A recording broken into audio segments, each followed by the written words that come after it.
Un cancer rapide, voilà ce qui a coûté la vie à Nathalie Delon, âgée de 79 ans.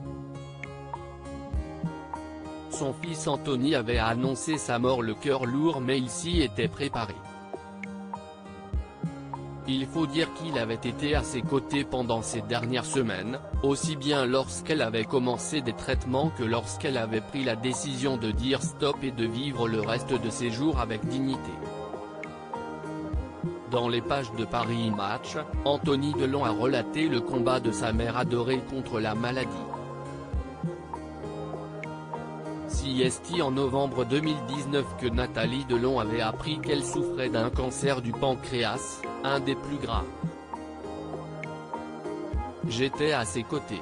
Elle s'est tournée vers moi, j'ai 78 ans, je me suis éclaté, et je ne veux pas décrépir à coups de chimio, me regarder mourir.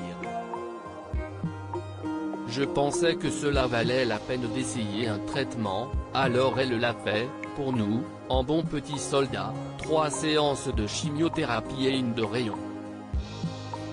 Ça s'est arrêté fin juillet, a-t-il d'abord précisé.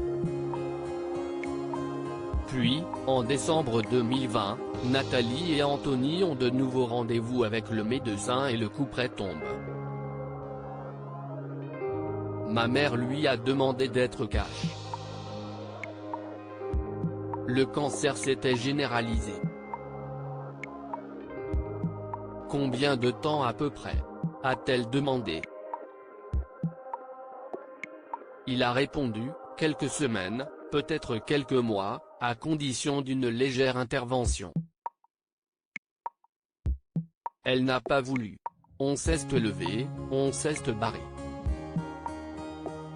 C'était violent, a-t-il ajouté. Un choc pour Nathalie, de son vrai nom Francine Canova, qui aurait préféré que son fils n'apprenne pas comme ça qu'elle allait mourir bientôt. On venait de lui annoncer qu'elle allait mourir et, elle me l'a confié après, sa première pensée avait été « Merde.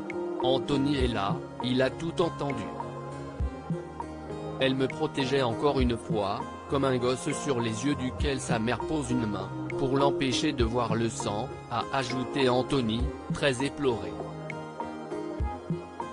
Bien que sonnée pendant 2 jours, Nathalie avait finalement décidé de vivre jusqu'à la dernière limite, invitant sa sœur Louise à la rejoindre depuis le sud de la France pour qu'elle soit à ses côtés.